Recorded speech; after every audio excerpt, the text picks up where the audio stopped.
Fi New York, il-Prim Ministru Joseph Muscat kien protagonist f'laqgħat bilaterali li saru bilan li jsaħħu relazzjonijiet ma' pajjiżi differenti. Meta ltaqa' mal-Prim Ministru tal-Maċedonja, Joseph Muscat tkellem dwar l-interess qawwi f'pajjiżna l-investiment u qal li qed iħares il quddiem għal ftehimiet dwar ħelsien mit-taxxa doppja u liġijiet oħrajn li jiffaċilitaw il-kummerċ bejn iż-żewġ pajjiżi.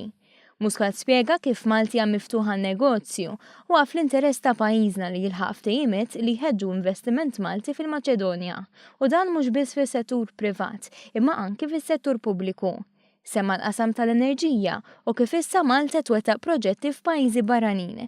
Il-Prim Ministru tal-Maċedonja laqa din il-possibilità b'sodisfazzjon u qal li pajjiżu qed ifittex modelli simili mhux biss fis-settur tal-enerġija imma anke f'setturi oħra bħal tas-saħħa.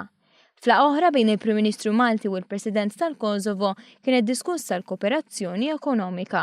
Hawnhekk issemma b'mod partikolari s-settur tal-edukazzjoni fil-Kosovo u kif dan jista' joffri opportunitajiet ġodda lil pajjiżna.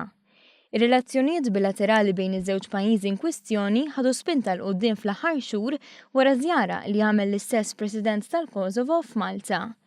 Laqa bilaterali oħra kienet mal-President tal-Guyana li fisser kemm l-Unjoni Ewropea hija sieħba importanti għal pajjiżu. Min-naħa tiegħu Joseph Muscat qal li kemm fit-tmexxija tal-Presidenza Maltija u kif ukoll fil-Commonwealth pajjiżna kien kommess li jsaħħaħ ir-relazzjoni tal-Unjoni Ewropea mal-Karibew. Il-President tal-Guyana qal li jixtieq jimxi fuq il-mudell Malti fit-turiżmu biex jippromovi aħjar il-prodott uniku ta' pajjiżu. U Muscat wieġbu li Malti lesta tagħti l-għajnuna bilaterali tagħha f'dan il-qasam, filwaqt li reġa' enfasizza li l-konnettività hija l-aktar element kruċjali.